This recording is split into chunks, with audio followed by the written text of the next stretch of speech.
What is going on, boys and girls? I figured I'd come on here and ask this one little question that I saw recently tweeted out on Twitter there. And the question is something, it's simple, it's plain, but it kind of makes sense in a simple way there. And the question being is there a villain that you appreciate more than the hero? And the reason why I brought this up is because many times we have heard in comments on Twitter, Facebook, YouTube, whichever social media site there is out there, giving praise to this villain for whichever reason given. And a lot of the villains of today we have noticed seem relatable to our daily lives. Like, for example, the Joker. In the movie where Joaquin Phoenix portrays him, we found out how it became that way in the first place.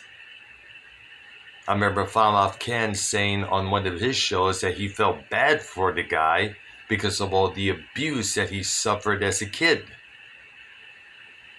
That has a lot to do with it. No doubt about that. Most villains come from broken homes where there was a lot of verbal, sexual, and physical abuse.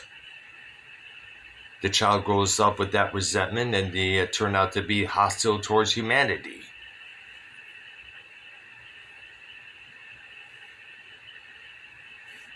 Darth Vader. We know how he came to be, like the back of our hands. We know that Anakin Skywalker was conflicted. He was tortured, afraid of losing his beloved Padme like he lost his mother, who he saw die in his arms. That's a heartbreaking thing to witness, that's for sure. Believe me, I've been through it myself. I remember watching my father die of a heart attack before my own eyes. That is something I do not recommend anybody ever watching.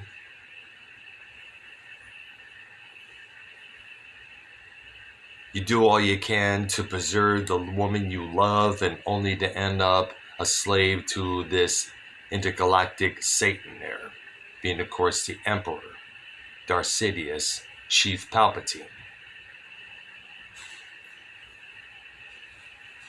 But yet we cannot help but admire Vader for his skills with the lightsaber and the Force.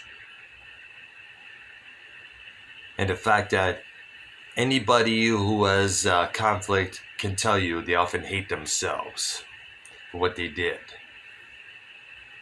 I mean, there are many stories that he will often spend time a lot in his hibernation chamber in remorse for what he did to Obi-Wan, Padme, and the Republic, or the former Republic, I should say there.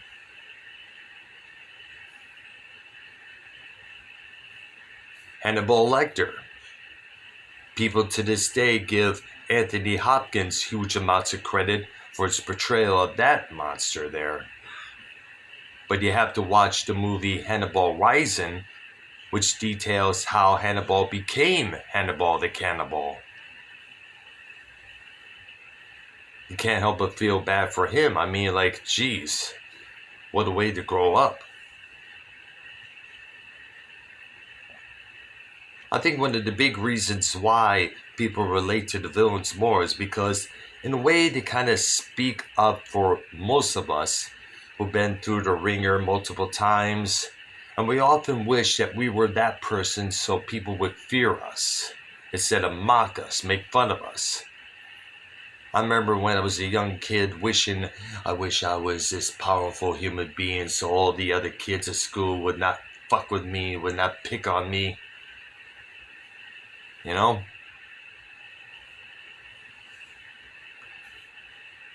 I also want to get to somebody there that I remember mentioning on the YR's shows a long time ago there. I said a quote saying, "We all love the bad girls." but they never gave an explanation why. Well, I'll do that right now. You look at Margaret Robbie's portrayal of Harley Quinn, how hot she looked, and how many Halloween costumes there were of her made, of her model, I should say.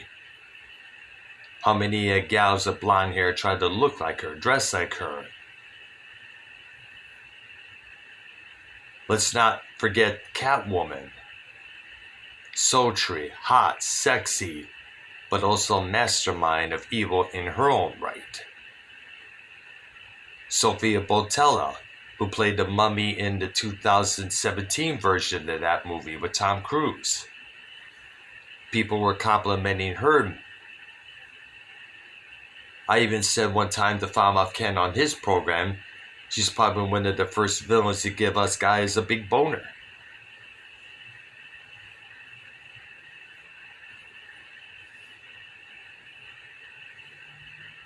I mean, it kind of makes sense there, don't you think? So, just for the sheer fun of it, what villain do you guys and gals relate to more than you do the hero? Oh, we also forgot to mention this one particular villain, General Zod. He was in ways a patriot of Krypton. He was born and raised to preserve Krypton, defend Krypton.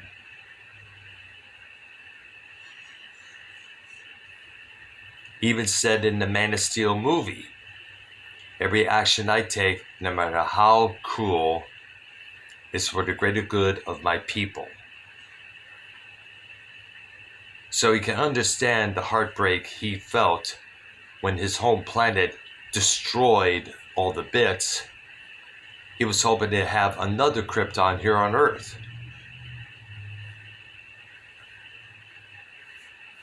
And by the way, much credit to Michael Shannon for his portrayal of Zod in that particular movie. So, let me know in the comments below what villain you relate to the most and you appreciate more than the hero. In the meantime, like this video, subscribe to this channel, and hit that notification bell. Do all three of those things. And stay tuned for our wrestling and drama show in about, 40 minutes from now. With me, Prince Idol, YR, and Arkanoid Stroker Beam. We'll see you guys later. Bye-bye.